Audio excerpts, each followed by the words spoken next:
The man was reborn a month before the apocalypse, yet he sold stocks worth $3 billion for a mere $1 billion. He hoarded 1 billion tons of supplies directly, all because in 27 days, a global apocalyptic crisis will break out. 80% of humanity will turn into zombies. Of the remaining humans, 90% will die at the hands of zombies, and the small remaining portion of humans will begin to evolve and develop special abilities. Some have physical abilities, some elemental, and some are mental. Yet, the ability the man possesses is the incredibly rare spatial power.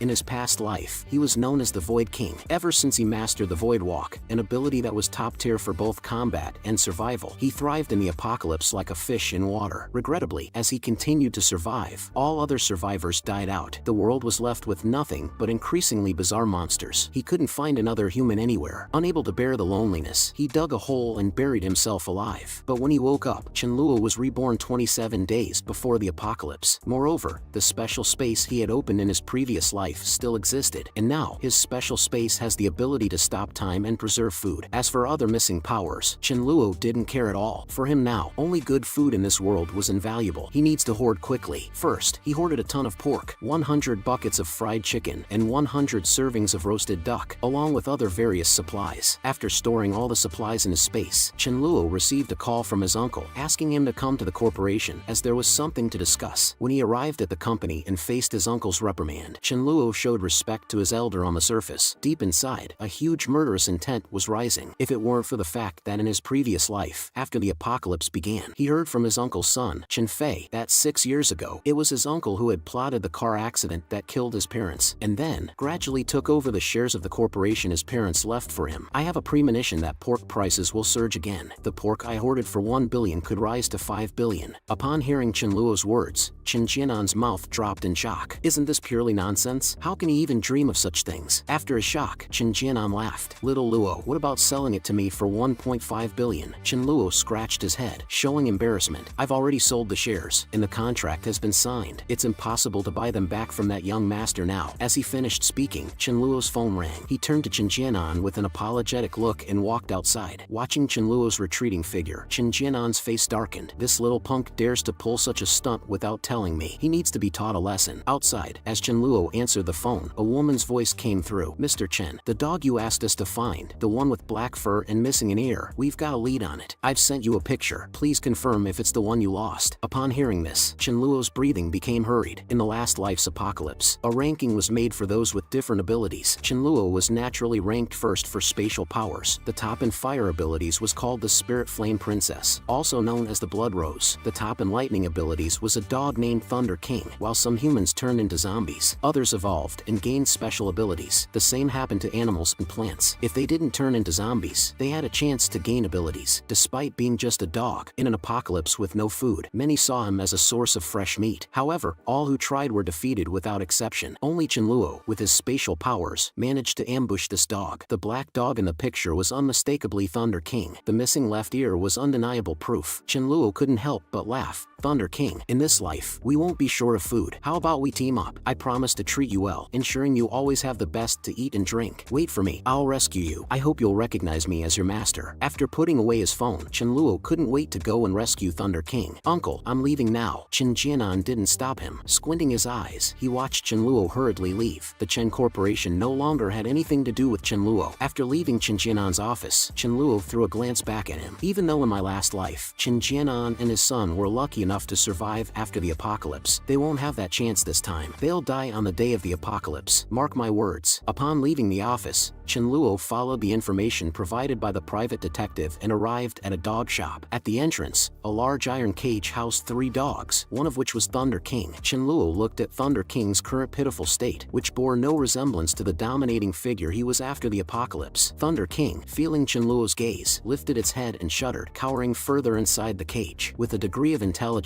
it seemed to know the intentions of people who stared at it in such establishments. Qianluo's face changed as he exclaimed, "Where's your boss? Call him out. You've dared to steal my dog. If I hadn't found out in time, I would have lost my Thunder King." The shop owner was momentarily stunned, but soon realized this man was here to cause trouble. Remembering that these were all stray dogs he'd acquired, he quickly waved his hands, trying to explain, "Bro, all the dogs I have are from legitimate sources. They all look similar. You might be mistaken." Qianluo sneered, taking out his phone, ready to report the dog shop for theft. After all, no business can withstand thorough scrutiny. Seeing Qianluo Chenluo's intention to call the police. The owner immediately panicked and tried to snatch the phone away. But Chenluo, with a decade of combat experience from the apocalypse, effortlessly subdued him. "Do you really think you can overpower me?" Chenluo taunted. Facing Chenluo's threats, the owner quickly pleaded, "It's a genuine misunderstanding, sir. I truly didn't know this dog was yours. I'll settle scores with the one who brought the dog later. You can take your dog today, free of charge. Is that acceptable?" Chenluo's expression softened slightly. "Considering your attitude, I'll let it go this time. Even though I'm willing to spend all I have for Thunder King, getting something for free is always the best. Little Black, come with me, let's go home." Thunder King looked a bit confused. "Little Black? Who are you calling?" But sensing that Chenluo had rescued it, it obediently followed. Chenluo was pleased. Looks like it understands human speech now. He opened the car door for Thunder King, who without hesitation jumped in. As Chenluo drove home, he thought it was a good opportunity to bond with Thunder King. An hour later, upon arriving at his luxurious mansion, Chenluo saw a burly, somewhat dim-looking guard in the security booth at the entrance. Chenluo's heart ached at the sight. The man was named Su Daju, with thick brows and a simple, honest face. He looked slightly foolish due to his innocent demeanor. Su Daju was Chenluo's close friend after the apocalypse. He was a physical ability user, impervious to weapons, with a body as strong as steel. In their previous life, before Chenluo mastered the void walking, they were ambushed due to scarce resources. Su Daju used his physical abilities to cover for Chenluo, even sacrificing himself so Chenluo could escape. Although Chenluo avenged him afterward, Su Daju was gone forever. "My dear brother, in this life, I promise you'll live comfortably," Chenluo vowed. Looking at the security guard, Su Daju, Chenluo invited him to hang out after work. However, Su Daju declined, saying, "My mother told me not to get into bad habits. Also, beware of those who are overly courteous, as they might have ulterior motives." This left Chenluo dumbfounded, recalling that in this timeline, he and Su Daju were not yet close friends. Yet, when the apocalypse begins and Su Daju is on duty, history will repeat itself, and they will become inseparable again. After entering his mansion with Thunder King, the grand fountain at the entrance made Thunder King a bit hesitant. Regardless of whether Thunder King understood him or not, Chenluo laughed and said, "Thunder King, this will be your home from now on. Let's go. I'll give you a bath." While bathing Thunder King, Chenluo began contemplating his plans for when the apocalypse erupts again. With this second chance at life, he didn't want to end up the sole survivor of humanity as he had previously. The chilling loneliness of that existence was unbearable. Perhaps he could establish an organization. He knew which individuals would develop powerful abilities in the future, which could complement his spatial ability, ill-suited for direct combat. But setting up an organization meant needing more resources, including stocking up on staple foods, fruits, seeds, generators, medications, and most crucially, water. Water sources would be contaminated after the apocalypse, and the only safe drinking water would come from rain. He suddenly realized he also needed to stock up on high-voltage electric batons, tools effective against the impending zombies due to their vulnerability to electricity. They might become obsolete after some time, but initially, they would be indispensable. As he was contemplating, Thunder King jolted at the mention of the electric batons. Chenluo comforted the dog by petting its head, saying, "Why are you so scared? The batons are for the zombies, not for you." With that thought, he immediately took out his phone to place an order. Suddenly, a beautiful woman arrived at the entrance of the mansion. Chenluo quickly welcomed her in. She was the culinary teacher he had hired for a hefty sum of 100,000 a month. With the unpredictability of the upcoming apocalypse, Chenluo didn't just want to stock up on supplies. He also wanted to be able to cook delectable meals. However, things didn't go as planned. Despite being coached by the talented Mayu, Chenluo's culinary attempts were disastrous. Even the dog refused to eat the dark dishes he prepared. Thunder King, discontented, let out an indignant growl, as if to say, "What did I ever do to you, master? Why are you trying to poison me?" Chenluo could only sigh in resignation, sending Mayu out of the mansion. Watching her retreating figure, he began to ponder. Mayu's culinary skills were indeed impressive, but since he hadn't known her in his previous life, he wasn't sure if she'd turn into a zombie when the apocalypse hits. It would be up to fate. If she remained human, he could consider hiring her as his personal chef. As he was about to close the door after Mayu's departure, Chenluo's eyes lit up with recognition. Am I seeing this right? It's the sisters Mi Ling and Mi Li. In his previous life, after the onset of the apocalypse, both had risen to prominence due to their awakened abilities. The elder sister, Mi Ling, became the most prominent flame-powered individual, earning her the title Blood Red Rose Spirit Flame Princess. The younger, Mi Li, awakened a light-based ability and emerged as the top healer. Though Mi Li's combat abilities were limited, she wasn't a fighter but rather a support. Rumors had it she eventually gained the power of resurrection, an almost godlike ability. Chenluo decided that no matter the cost, he had to bring these two sisters onto his side. However, approaching them now without a strategy would just make him look desperate. Chenluo quickly called a private detective he had worked with previously, instructing him to gather information on the sisters within 3 days. Most crucially, he wanted to know their favorite foods. Whatever you love to eat, I'll stock up on. After all, the way to a woman's heart is through her stomach. In less than the given 3 days, the detective handed over the information. Mi Ling loved grapes, while Mi Li was fond of fish and particularly loved braised pig's trotters. Her favorite fruit was watermelon. Time flew, and it was now June 1st, with only a day left until the apocalypse. During this period, Chen Luo not only received the armor and electric batons he ordered online, but he also splurged on a heavy-duty truck, spending millions. Having prepared everything, and with just an hour to go before the apocalypse, Chen Luo called his uncle, offering the 10 billion tons of supplies he had amassed as collateral. He requested a loan of 500 million. Chen Jianan, puzzled, asked, "Why do you need so much money so urgently?" Chen Luo, making up a story, responded, "From my observations, Bitcoin is about to surge. It might even increase tenfold or eightfold. My 500 million could turn into 5 billion. I promise to repay you with interest. Uncle, please wait for me at home. I'll come over and discuss it in person. I also miss brother Fei, so let's invite him over as well." Without hesitation, Chen Jianan agreed. Such a significant matter can't be discussed over the phone, and I can't just lend out money casually. I need to investigate first. After ending the call, a cold look appeared on Chen Luo's face. "You were supposed to die on the day of the apocalypse," he muttered. Passing by the security booth, Chen Luo looked at the security guard, Su Daju, pondering for a moment before deciding to warn him. "Su Daju, I have a bad feeling that something significant is about to happen. Please be cautious around 9 o'clock. Su Daju, taken aback, nodded in acknowledgement. Inside the Chen mansion, Chen Jianan, sipping his tea, remarked to Chen Fei, "Kid Chen Luo wants to invest in Bitcoin. Isn't he fearless? Though Bitcoin initially cost only a few cents and has now risen to over 60,000 apiece, I can tell you it doesn't have any real value. It's just a game of making quick bucks, but this deal might still be worth considering. First, we need to verify if the goods Chen Luo has are truly worth $1 billion. That's why I asked him to discuss it face to face." No sooner had he finished speaking than the doorbell rang. Opening the door, Chen Fei warmly greeted and embraced Chen Luo, leaving Chen Luo feeling a bit overwhelmed. They then began to chat over breakfast, with Chen Luo continuously boasting about how profitable investing in Bitcoin could be. However, by 9:15 a.m., a painful scream echoed from the maid's room. Chen Jianan instructed his son to check out what happened. Chen Luo, with gleaming eyes, knew the apocalypse had arrived. "It seems you two really are destined to die today," he thought, standing up to join the investigation. Upon reaching the maid's room, Chen Fei was horrified by the sight that greeted him as he opened the door. The middle-aged maid, with disheveled hair, was bleeding from all orifices, blood streaking down her face. Seeing Chen Fei at the door, she growled and lunged at him. Chen Fei, recovering quickly, was about to shut the door to trap the now zombified maid inside, but a hand stopped him. "Cousin, didn't we come to see what's happening? How can we see if you close the door?" Speaking, Chen Luo pulled out an electric baton from his special ability space and pressed it against the back of Chen Fei's neck. Instantly, Chen Fei's body convulsed a few times before he passed out. Looking at the unconscious Chen Fei, Chen Luo swung the door open. The zombified maid inside lunged directly at Chen Fei, gnawing at him viciously. At that moment, alerted by the noise, Chen Jianan rushed in and yelled in rage, "Chen Luo, what are you doing?" But Chen Luo ignored him, swiftly turning around and extending the electric baton towards Chen Jianan. As Chen Jianan instinctively tried to block it, Chen Luo sneered, "Did you think you're insulating and immune to electricity, trying to block an electric baton with your hand?" Chen Luo coldly watched his cousin, who was being bitten by the zombie maid, struggle and shout, "Chen Luo, Dad, save me." Chen Luo retorted, "Stop shouting. I don't consider you my bastard son. Your father is lying right there." Saying this, Chen Luo kicked away the hand that Chen Fei was trying to reach out to him with. As Chen Fei started to curse, he was interrupted by the zombie maid. Watching this bloody scene with an expressionless face, Chen Luo remarked, "Such a thrilling spectacle shouldn't be for my eyes only. Uncle, wake up." With that, he zapped Chen Jianan with the electric baton. Chen Jianan groggily woke up to the horrifying sight of his son's plight and pleaded, "Chen Luo, Chen Fei is your own cousin. Please save him. I admit I secretly sabotaged your shares, but Chen Fei knew nothing. He's innocent." Chen Luo coldly snorted, "What else have you done to betray me?" This remark made Chen Jianan internally panic. Does Chen Luo know about that incident? Seeing Chen Jianan's silence, Chen Luo gripped his throat. "Uncle, have you decided how to answer? Your son won't last much longer." With Chen Fei's breath growing weaker and his cries fading, Chen Jianan roared, "Chen Luo, save Chen Fei now and I might choose not to call the police. Otherwise, you won't escape this." Unbeknownst to Chen Jianan, the apocalypse had already begun. He merely thought the maid had contracted a horrifying disease, or that Chen Luo had drugged her. "You heartless beast, planning to kill your own uncle and cousin. You're worse than a dog." In response, Chen Luo slapped him across the face. The truly only heartless one is you. My father introduced you to the Chen Corporation out of kindness, and you betrayed him. How dare you speak those words? By this time, the zombified maid had already bitten through Chen Fei's neck. Chen Jianan completely lost it, roaring in resentment. I am his older brother. I contributed so much to his success. In return, he gave me only 10% of the shares. Is he treating me like a beggar? He deserved to die. And with today's technology, there's no way you can escape. Chen Luo's eyes turned cold. Considering the share value at that time, 10% was worth 1.5 billion. Which employee gets a 1.5 billion share? You truly are an insatiable ingrate. With that, he threw Chen Jianan towards the zombified maid. Father, you truly let the wolf into the house back then. As for your son, this is all I can do for you. After the zombies finished off the father and son, Chen Luo adjusted the voltage of his electric baton to its highest setting and struck the zombie. Accompanied by the sizzling sound of electricity, the zombified maid screamed a few times before becoming motionless. Following this, Chen Luo took out a dagger from his space and stabbed it into the zombie's forehead, retrieving a small crystal. After the outbreak of the apocalypse, both special ability users and zombies would grow a crystal in their foreheads. The size and color of these crystals would vary based on the power type and strength. Fire ability users or zombies had red crystals, wind ability users had green, and space ability users or zombies had transparent crystals. When Thunder King had awakened, his electric ability had produced a purple crystal. The zombified maid's crystal was pale white, indicating she was of the lowest level and had yet to evolve any special abilities. After storing the crystal, Chen Luo went outside the villa intending to bring in Thunder King, but as he stepped out, a female zombie lunged at him. Chen Luo smirked, extending his electric baton towards the young zombie. With a zapping sound, she fell motionless to the ground. Chen Luo commented, "This baton really comes in handy. Since Uncle granted you freedom, it's not too much to ask for a little reward, right?" Saying so, he retrieved a crystal from the young zombie's forehead. Thunder King, who had witnessed everything, was dumbstruck. "Master, how can you be so ruthless?" Seeing his pitiable state, Chen Luo chuckled, "Thunder King, I reckon our awakening time is near. It's not safe outside during the awakening. Come inside with me, and we'll set out once the awakening is over." After letting Thunder King out of the car and into the villa, Thunder King, seeing so many corpses for the first time, was quite frightened. He shivered and pressed close to Chen Luo. Meanwhile, Chen Luo casually peeled an apple. Just as he was about to take a bite, a yellow electric arc flashed over Thunder King's black fur. Chen Luo, standing close to Thunder King, got shocked. The apple that hadn't reached his mouth fell to the ground. He was both surprised and elated. So Thunder King has awakened his ability. And yet, the first one he shocked was me? Chen Luo quickly stepped away to avoid getting shocked again. Electric arcs kept flashing over Thunder King's body, and pain was evident on his face. After about 10 seconds of pain, Thunder King returned to his normal state, collapsing powerlessly on the ground. Chen Luo looked at Thunder King with a hint of envy. The strength of an ability talent is mainly determined by two factors. First is the awakening time, the earlier, the more potent. Second is the speed of ability growth. The faster it grows, the stronger it becomes. Thunder King is clearly top tier in the electricity ability. He must also have developed his intelligence a second time. Chen Luo muttered to himself, "It's frustrating when a dog outdoes a human." Just then, Chen Luo felt a sharp pain in his head, as if something was forming inside. A smile unconsciously appeared on his face. "Seems I'm not so bad either." Feeling the spatial ability inside him, Chen Luo stretched out his hand and guided the force of space to his palm. The next second, he opened his eyes wide and swung his hand. The force of space slammed into the wall, leaving a crack of several inches. Thunder King, watching from the side, had eyes as big and round as saucers. Chen Luo sighed. That one spatial ball attack had used up a quarter of his ability energy, yet its offensive power wasn't enough to even instantly kill the weakest of zombies. "It seems I need to absorb crystals to level up." Chen Luo immediately took out the two crystals he had just acquired and held them tightly, beginning to absorb their energy. In this apocalyptic world, ability users were ranked from levels 1 to 10. Above level 10 was king level. In his previous life, both Thunder King and Spirit Flame Princess were at king level. He himself was also at king level, but after absorbing Thunder King's crystal in that past life, he ascended from king level to another unknown level. He wasn't sure what that level was, because, later, he couldn't bear the loneliness and chose to end his life. 5 minutes later, Chen Luo had completely absorbed the power of the two crystals. Feeling the size of the crystal in his mind, he estimated that he would ascend to a level 2 ability user after absorbing around 20 more crystals. Having absorbed the crystals, Chen Luo stretched his body and began teaching Thunder King how to control his newfound abilities. As expected, after listening to Chen Luo, Thunder King tried and spat out a bolt of lightning from his mouth, electrifying and damaging the opposite wall. Chen Luo, ecstatic, patted Thunder King on the head, praising him. "Good dog, you catch on fast. Let's head to the cold storage and gather supplies." As they were about to leave, Chen Luo spotted a high-end supermarket spanning over 200 square meters and decided to stop. Look at the size of his supermarket. Thunder King, it must be packed with supplies. We should take everything and not leave anything for those wandering zombies inside. Thunder King barked in agreement. Qianluo then put on armor and took 2 baseball bats. Heading confidently towards the supermarket entrance, he reminded Thunder King, attack when you can and avoid direct confrontations. Use agility to dodge them. I don't really need you, but this will be a good training for you. Thunder King nodded like a human would. As they approached, Qianluo dispatched 2 zombies with his bats. Thunder King barked and shot out a bolt of lightning but missed. Seemingly confused, Qianluo chuckled. It's okay. Distract them for me. Thunder King, understanding, lured the zombies away. Zombies were slower than normal people, let alone Thunder King, who was extremely fast. Although Thunder King could easily outrun them, he deliberately drew their attention to help Qianluo get into the supermarket without distraction. Once inside, Qianluo marveled at the high-end items in the store, as expected from a supermarket next to a villa. Everything's so premium. I won't hold back then. He then summoned the power of space and, in an instant, stored all the items. Before leaving, he extracted the crystals from the brains of the fallen zombies. Outside, he stretched and thought, it's great having spatial abilities, shopping without spending a dime. Thunder King, on the other hand, was struggling. One of the 2 zombies he had distracted was dead, but the other was still chasing him. Thunder King was wondering why he couldn't deal with the zombies as easily as his master could. Qianluo stepped in and dispatched the remaining zombie with his electrified bat, then comforted Thunder King by patting his head. Don't be sad. You did great. With more time, you'll be the strongest dog. Thunder King's eyes sparkled with happiness. Leaving the villa area, Qianluo chose to take a less traveled route to the cold storage. As they waited at a red light, a speeding yellow car pulled up next to them. A young man leaned out of the window, anxiously asking, do you know what's happening? I can't get through to the police. Qianluo calmly replied, obviously, the apocalypse has begun. The young man was horrified and drenched in sweat. Desperately, he asked, can we team up? It's better to have someone to rely on. Qianluo coldly declined and sped away, leaving the young man behind. While Qianluo did plan to gather a group, he was selective. He wouldn't recruit just anyone, only the elite. At this stage, ordinary survivors have some use if they obey, but a few years later, they could only serve as cannon fodder. Even though I have a lot of resources right now, they are not infinite. I must be cautious. After all, in the apocalypse, people's intentions are unpredictable. As soon as Qianluo turned into a narrow path and drove a few dozen meters, he frowned. The road ahead was blocked by a runaway truck. There were also more than 20 zombies nearby, and this was the only road leading to the cold storage. Taking a detour would be too time-consuming. It seems I have to deal with them. As soon as he got out of the car, the 2 nearest zombies rushed at him. Qianluo casually smiled, pulling out 2 electric batons. With the sound of electricity, the 2 zombies fell dead, but he was soon surrounded by zombies. Yet, he remained calm, facing the zombies attacking him, and knowing the electric baton could only zap 2 at once. After dealing with the 2 zombies ambushing him, a zombie managed to bite his armor. However, the armor protected him and caused no harm. Qianluo swung his electric baton, sending the zombie flying. This armor is made of alloy. There's no way you low-level zombies can break it. Qianluo grinned. There's no one to fix your teeth in the apocalypse. Be careful, or you might lose them all and can only rely on licking. Saying this, he charged into the horde with his electric baton, but as soon as he entered, he found that the baton ran out of power. This made him slightly embarrassed. At the critical moment, Qianluo took out another baton from his space, easily killing all the zombies. He then extracted the crystals from inside them, signaling Thunder King to come over. Thunder King was puzzled. Weren't they headed to the cold storage? Where were they going now? Soon, Qianluo found the heavy truck he had parked here earlier. He excitedly told Thunder King, this truck is even more amazing than the armor and electric baton. I kept it here just for today. Get in. I'll show you something that will blow your mind. Driving a truck is nothing like driving a car. The thick steering wheel and massive body give a sense of security. Qianluo, a bit unaccustomed, drove the truck to the cold storage. The electronic doors outside the cold storage were closed. He didn't care. He stepped on the accelerator, smashing the door open. Qianluo really enjoyed the feeling of destruction, while Thunder King, in the passenger seat, was shocked with wide eyes. The roar of the truck, combined with the noise of the door breaking, immediately attracted a large number of zombies. They rushed towards Qianluo. Qianluo smiled and sped up, crushing the hundreds of zombies, which would be slow and power-consuming with the electric baton. At this moment, on the rooftop of the cold storage, 3 survivors were cautiously observing Qianluo. They were all employees of the cold storage, 2 men and a woman. Zhang Meng excitedly said, let's ask him to take us with him. Gu Tao sneered, why would he take risks for strangers? I think this driver is ruthless. Otherwise, he wouldn't have done what he just did. I guess he knows about the supplies in our cold storage. He'll take what he wants and leave, and won't care about you at all. It's better to rely on oneself. Let's just snatch his truck. It's most reliable when it's in our own hands. At this point, Zhang Meng suddenly noticed the armor on Chen Luo. Gu Tao and Tong Yuanhang looked over immediately, and they were all shocked. If we can get his equipment, we'll be safe. What do you two think? Yes, let's rob him. This kid is trying to steal supplies from the cold storage. We can't tolerate that. Zhang Meng hesitated for a moment, but then agreed. Gu Tao smiled and said, Zhang Meng, use your charm to distract him. Tong Yuanhang, you and I will take him down. At this moment, Chen Luo was extracting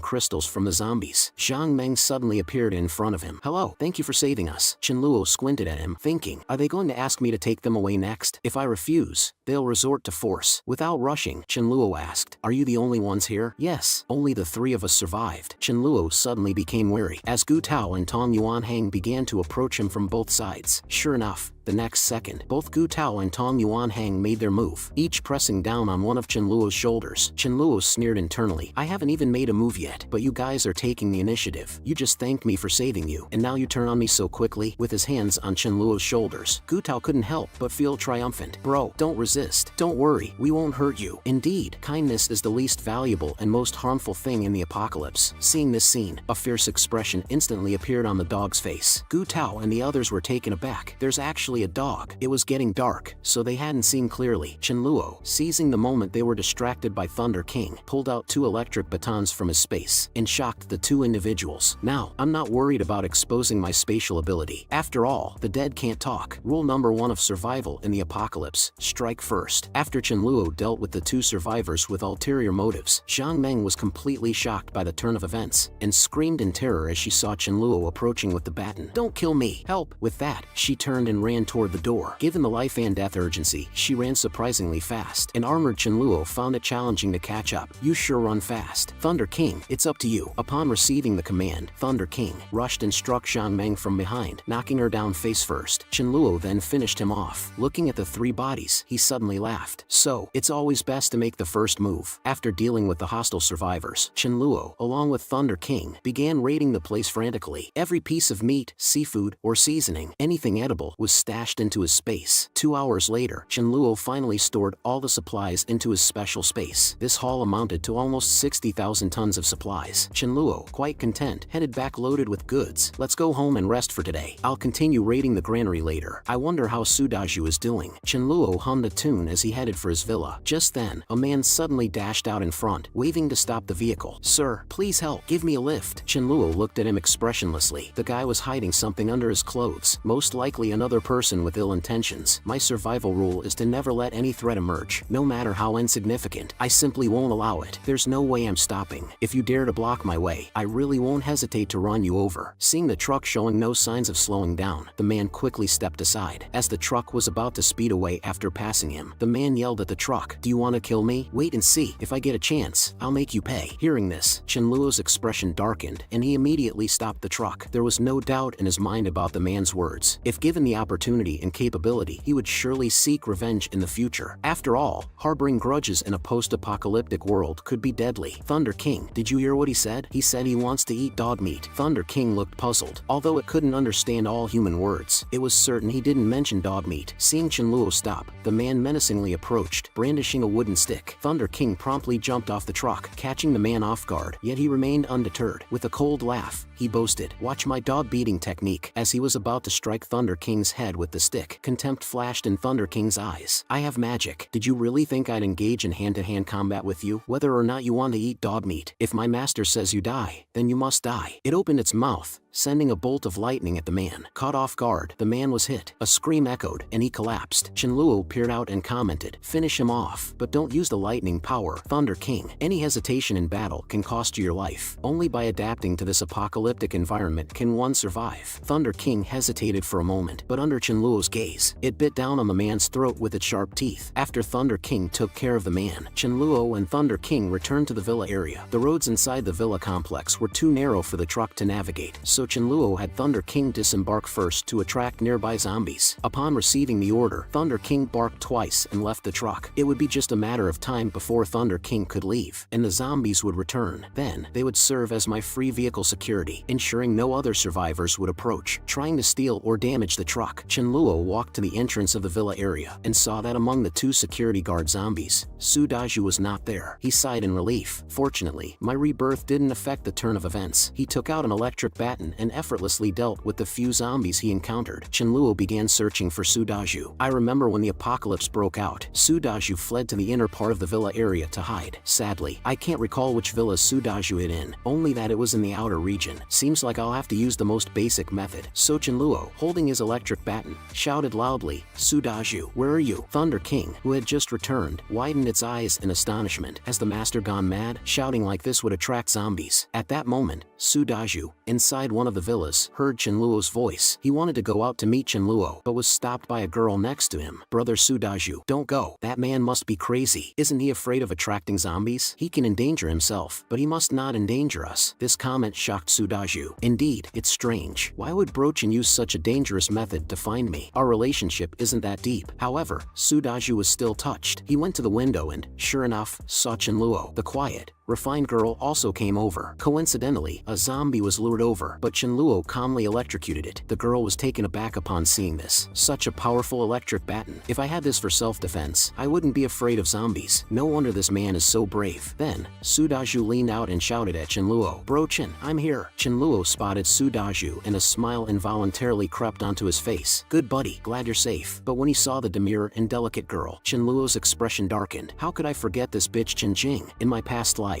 she dragged both me and Sudaju down. She's very scheming. In the past, when we ran out of purified water and were afraid tap water might be risky, she used Sudaju as a guinea pig. After Sudaju and I teamed up, she was always trying to cozy up to both of us. Even when distributing food, she would always hide a portion first, then pretend to be starving and pitiful, deceiving Sudaju out of his share, making a fool out of him. Remembering all this, Chenluo was filled with rage, wishing he could slap Chenjing to death right then and there. But he soon calmed down. Now was not the time to kill Chenjing. Killing her directly would only alienate Sudaju, driving a wedge between us. "Sudaju, come with me to my place. It's better if we look out for each other." Sudaju nodded in agreement. At that moment, Chenjing hurriedly approached. "Big brother Chen, my name is Chenjing. We share the same surname. Perhaps 500 years ago, we were from the same family." However, Chenluo completely ignored Chenjing and took Sudaju towards his villa. This made Chenjing grind her teeth, suppressing her discontentment, yet she followed them with a cheerful face. It seems she needs to improve her relationship with Chenluo. Having 2 men protect her maximizes her chances of waiting for national rescue. Looking at the 2 hungry individuals, Chenluo walked to the fridge. Apart from 3 pieces of bread, he transferred everything else into a special space. Immediately after, Chenluo gave a sly smile, staring intently at Thunder King, and slapped a piece of bread onto Thunder King's behind, preparing to add some special seasoning to the bread. Then, Chenluo, holding 2 plates, walked over to them. "This is all we have at home. Make do with it." Sudaju hesitated. "Brochen, you should keep it for yourself." Chenluo replied, "It's okay. When we get the chance, we'll get some food from the supermarket." After that, Chenluo looked at Chenjing and said, "You're a woman, and you eat less. Giving you 1 piece isn't unfair, right?" With Chenjing's character, she wouldn't voice any objections outwardly, but inwardly, she felt dissatisfied. Yet, she also thought Chenluo had a point. After all, Sudaju needs to eat well so he has the strength to find food for her. Thinking of this, Chenjing didn't hesitate and stuffed the entire slice of bread into her mouth. As soon as she tasted it, Chenjing's expression suddenly changed. There's something off about the taste of this bread. Beside her, Thunder King looked at Chenjing with a horrified expression. "You dared to eat bread that touched my butt?" Witnessing this, Chenluo had a faint smile on his face, but deep inside, he was immensely pleased. "It's an honor for you to taste the flavor of Thunder King's behind. However, I still need to get rid of Chenjing soon. Otherwise, many things will be inconvenient." With that thought, Chenluo said gravely, "There are zombies everywhere now, and food is scarce. We need to find a way to get more supplies from the supermarket at the entrance." Sudaju confidently responded, "Brochen, you just focus on zapping with that electric baton. As long as I'm alive, no zombie will harm you." Chenluo, however, shook his head, rejecting rejecting this idea. The baton, when fully charged, can only kill 4 zombies, and there are far more than that near the supermarket. I have a better plan. Saying this, Chenluo pointed at Chenjing. Little sister, you're petite and presumably fast. You distract the zombies, while Su Daju and I get the supplies from the supermarket. Then, we'll regroup back home. This left Chenjing dumbfounded. Me, distract the zombies? Isn't that just asking for death? Facing her pitiable look, Chenluo said emotionlessly, alright, I'll distract the zombies. You and Su Daju get the supplies. Is that okay? Hearing this, Chenjing replied with a whiny voice, Bro Chen, it's not that I don't want to. I've only had the slice of bread you gave me since morning. I fear I might not have the strength and end up being a burden. This made Chenluo slightly irritated. What can you do then? You can't just sit around doing nothing and let Su Daju and me take all the risks while you reap the benefits. Chenjing didn't expect Chenluo to have no chivalry and not to be a gentleman. Shouldn't taking care of women be a given? She could only look pitifully at Su Daju, hoping he would speak up in her defense. Before she could, Chenluo coughed deliberately.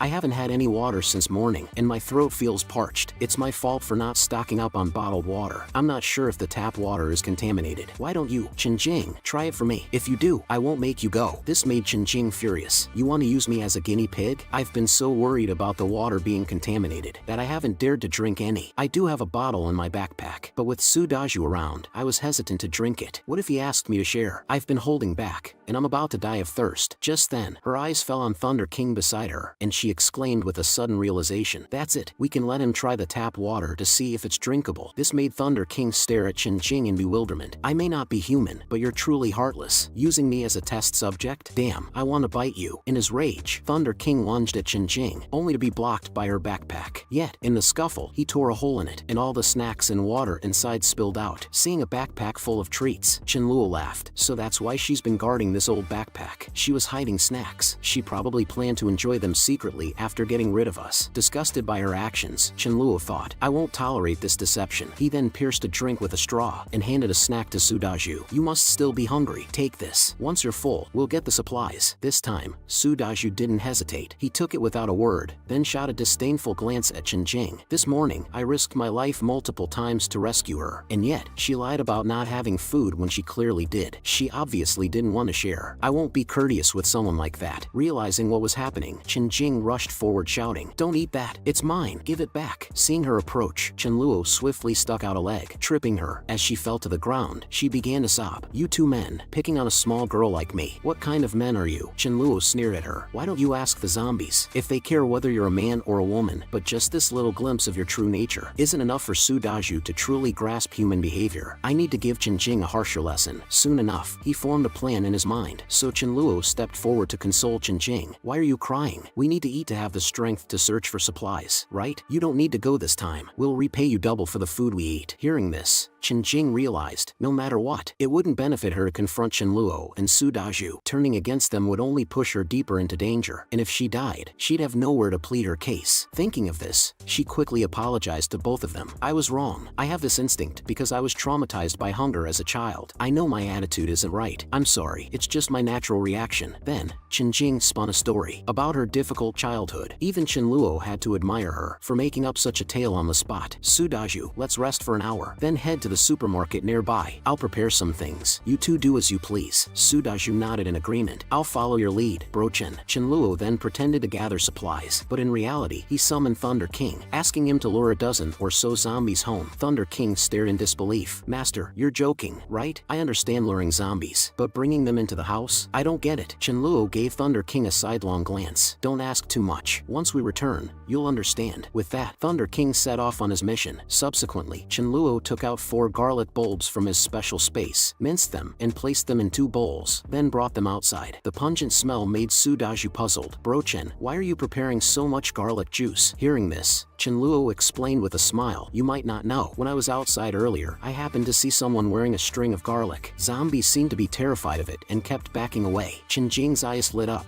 In movies, garlic does indeed indeed work against zombies. Noticing this, Chenluo became elated. Good, they've taken the bait. Unfortunately, reality is the exact opposite of movies. The pungent smell of garlic might severely attract zombies. It's a pity we only have this much garlic at home, enough for just 2 people. We should check the supermarket to see if we can find more garlic. Just then, a horde of zombie roars came from the distance. Clearly, it wasn't just 1 or 2 of them. The noise turned Chen Jing's face pale, while Chenluo looked grim. Facing this incoming horde of zombies, will you choose to face them with us, or will you try to take this life-saving garlic juice? In the face of dozens of zombies rushing towards the villa, bitch Chen Jing, desperate to survive, doused herself with the garlic juice first. This stunned Su Daju, who had intended to share his portion with her. Although he had grown to dislike Chen Jing, he wouldn't stand by and let her die, but he never expected her to be so selfish. Seeing this, Chenluo couldn't help but laugh. See, Su Daju, after the apocalypse, don't be so kind to just anyone. Some people are no longer deserving of such kindness. Realizing she had been duped again, Chen Jing questioned, but why? Chenluo, you also poured garlic on yourself. Chenluo smirked. I didn't deceive you. You chose to pour the garlic on yourself. Let me tell you the truth. Zombies are incredibly sensitive to the smell of garlic. You're doomed. Hearing this, Chen Jing broke down. Why are you doing this to me? I just want to live. Is that wrong? It's not wrong, but it is wrong to continuously bully an innocent person, especially when that person is my brother. In your words, we all want to live. Is sacrificing you really so wrong? After saying this, Chenluo had no further interest in wasting words with Chen Jing. He took out a suit of armor from his special space and gave it to Su Daju. Anyway, Chen Jing would be dead soon, and the dead don't spill secrets. And for Su Daju, Chenluo would tell him about his awakened power of space. At this moment, Chen Jing finally understood where Chenluo's confidence came from when he poured garlic on himself. Su Daju, find a room to hide in. Right now, you'll only be a burden to me, Chenluo advised. Su Daju agreed, knowing that with that kind of armor, zombies couldn't harm Chenluo. He would indeed only slow him down. Meanwhile, Chen Jing also wanted to find a room to hide. He immediately looked pleadingly at Chenluo. Bro Chen, give me a break. After this, you can do whatever you want to me. Chenluo coldly snorted. I want you dead. Once you're dead, I'll have given you a break. Chenluo, what have I ever done to offend you? You've been targeting me since we first met. Chen Jing broke down completely. In no time, he was mauled by a wave of zombies. 10 minutes later, looking at the devastation and bloodstains, Chenluo felt a sense of despair. I miscalculated. My home, where I've lived for over a decade, is ruined. Emerging from a room, Su Daju looked complexly at Chen Jing's corpse. Chenluo didn't say much, motioning Su Daju to move all the zombie bodies out of the villa. They then cleaned up all the corpses. Seeing the bloodstains everywhere, Chenluo really didn't feel like cleaning up. It would be great to have a maid right now, he mused, recalling the cook he had hired. Mayu was quite good, not only pleasant to look at, but also efficient at work. However, I don't know if she's alive or dead. Looking at the floor stained red with blood gave Chenluo a headache. He didn't want to mop it up himself, but he also felt embarrassed to let Su Daju do the dirty work. With that thought, he turned his gaze to Thunder King. Chenluo fetched a few cloths and a bucket, teaching Thunder King how to pour water and wring the cloths. Thunder King, this important task is yours. You can eat after you're done cleaning. After speaking, without checking if Thunder King was willing, he threw the cloth to Thunder King. This left Thunder King stunned on the spot. Master, you're really something. At this moment, Su Daju popped his head out and suggested, Bro Chen, should we go to the supermarket and get some stuff? Chenluo waved his hand dismissively. There's no rush for the little stuff at the nearby supermarket. I have something better. Come, let's go upstairs and have a drink. As Chenluo took out a full table of food from his special space, Su Daju's face was filled with shock. This is way too incredible. It just appeared out of nowhere. Bro Chen, how did you do it? Chenluo chuckled as he explained. Su Daju, have you felt any changes in your body? In the morning, I had a brief headache, but afterwards,